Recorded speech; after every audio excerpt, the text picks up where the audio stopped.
Okay, thanks. My name's Ben Shepherd. I'm based in New York City. Like Hannah, I work on the policy side of things. So I run a trade policy and development consultancy. It's called Developing Trade Consultants. So a lot of my work is working with governments and international organizations to provide research and advice on the different aspects of trade policy.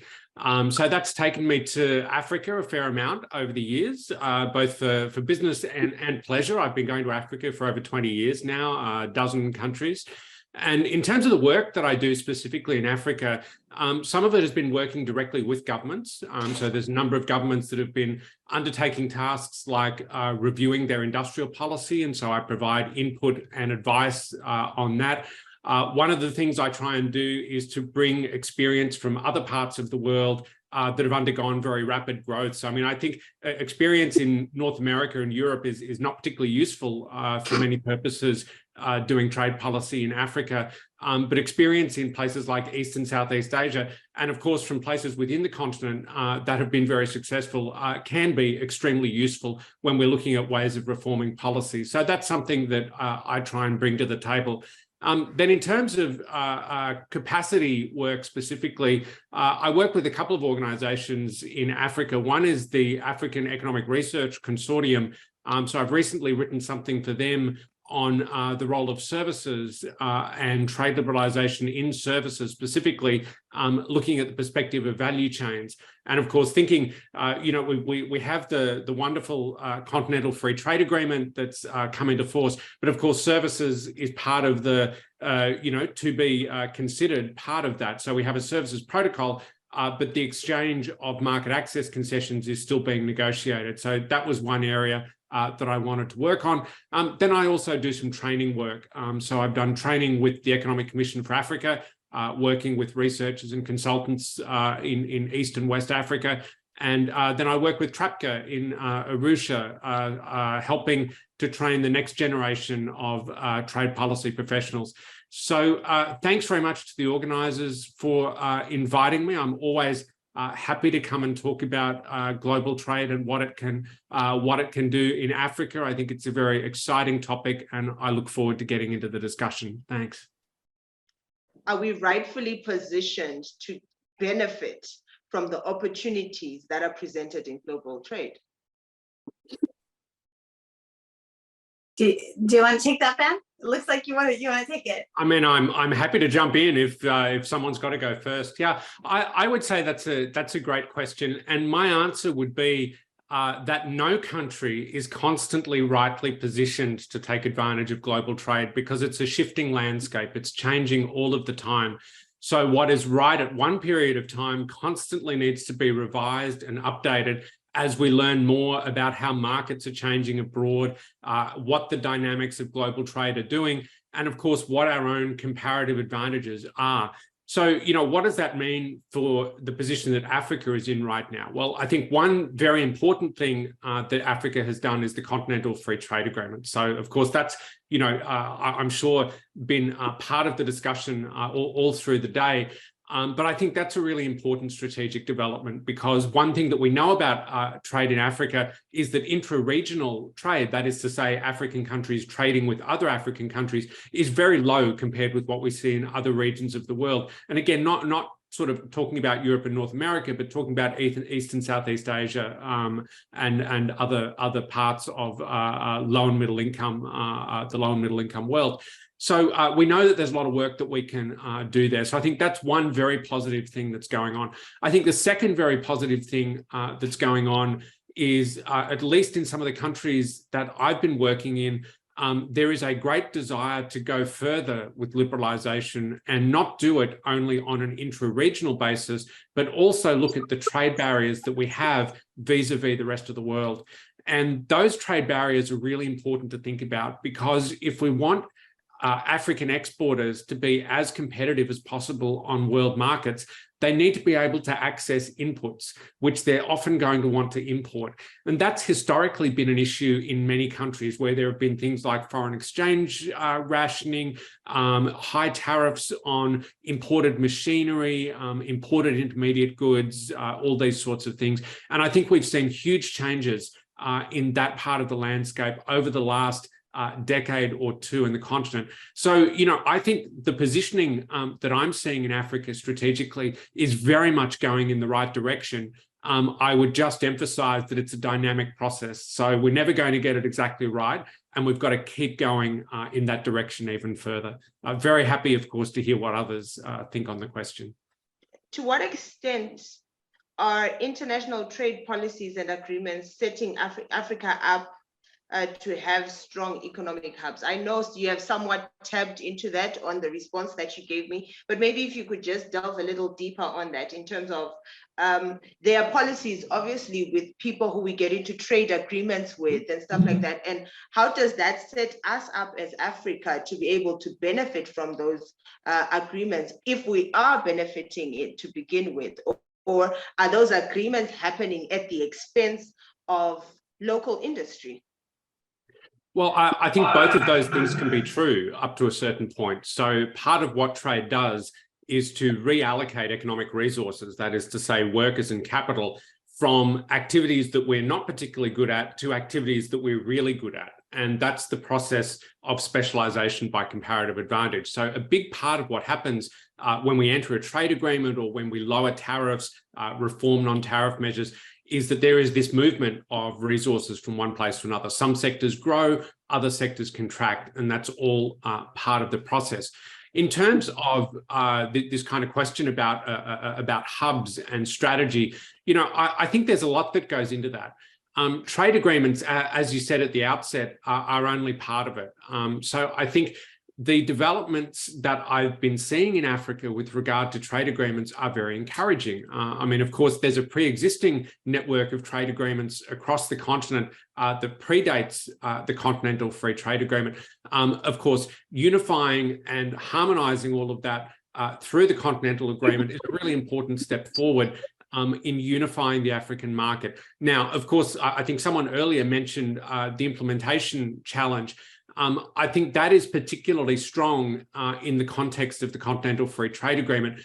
Getting rid of tariffs is the easy part. That just requires a change of regulation in each country. The hard part is dealing with non-tariff measures.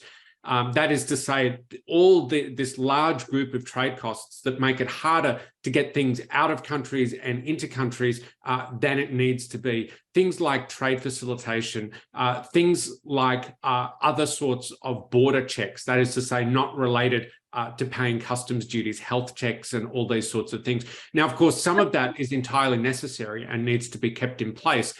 The point is to make it as efficient as possible. So if I compare the experience in Africa with what we see in other parts of the world that have become global hubs, I think it highlights one thing that we really want to work on a lot, which is trade facilitation, and using that in a broad sense. So the WTO has a trade facilitation agreement that all members of the WTO have signed up to. The rate at which that agreement is implemented is dependent on each country's preferences in the case of developing countries. But I think there is a good case for being as ambitious as possible in the implementation of the TFA.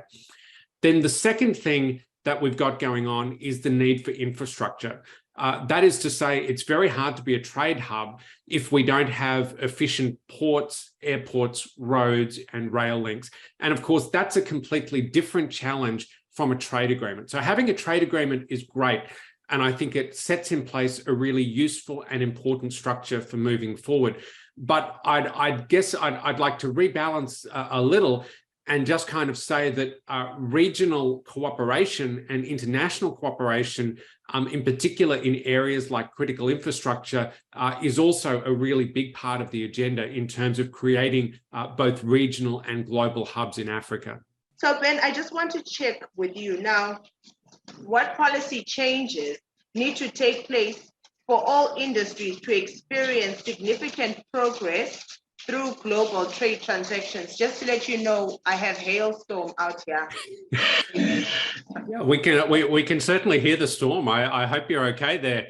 To respond to the question, I mean, I think I can largely pick up things that have already been talked about. So, one, in terms of policies, again, just I think pretty much everyone has said that the Continental Free Trade Agreement is a great starting point, but it is just that, it's a starting point. And I think if we look to experience in other regions, and one that I like to talk about is ASEAN, so the Association of Southeast Asian Nations, you have something pretty similar, which is starting off with a trade agreement, but then going more broadly into things like a connectivity agenda, movements of people from one place to another, air transport, deals with third countries. So ASEAN, of course, is the center of what has now become RCEP, which is the Regional Comprehensive Economic Partnership involving China, the Southeast Asian countries, Australia, New Zealand, and a couple of others. So I think in terms of building out agendas like connectivity, that's really crucial to be able to take advantage of these opportunities. I also wanted to talk a little bit about the role of small and medium enterprises. So it's true in pretty much every country, but it's extremely true in Africa that most companies in our economies are small and medium enterprises.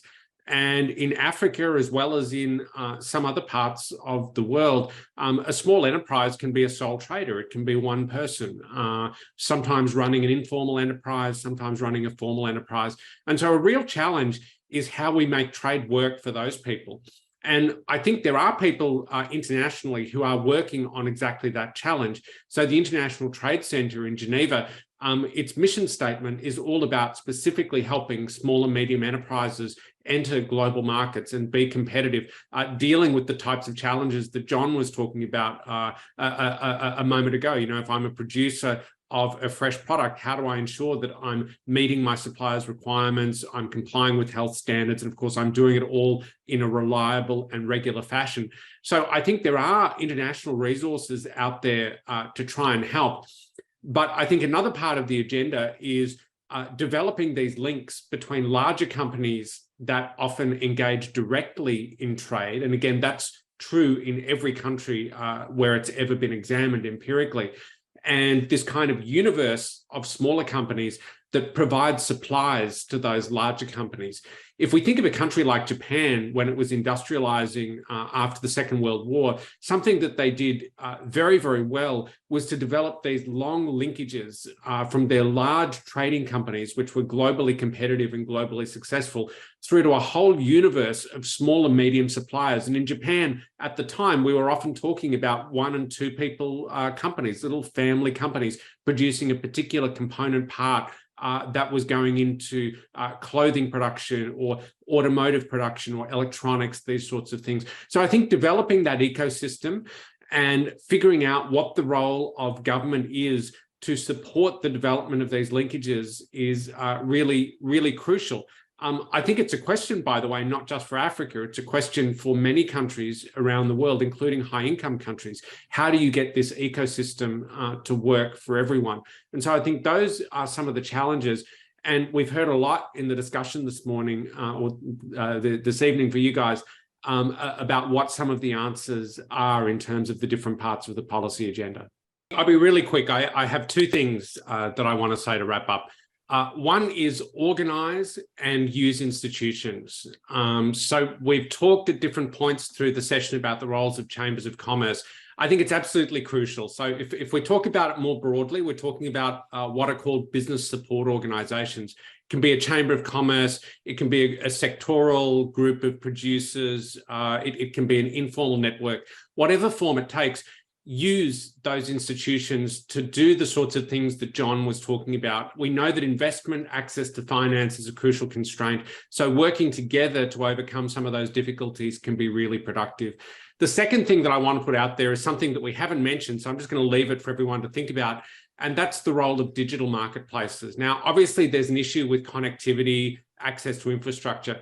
However, there is excellent evidence internationally that digital marketplaces make it much easier for small and medium enterprises to engage in trade. And it's a sector that is very vibrant in Africa. There are over 100 digital marketplaces on the continent. So I think that is somewhere with great potential. And again, it's about organizing and getting your government this time to work for you by supplying the connectivity that businesses need. Thanks.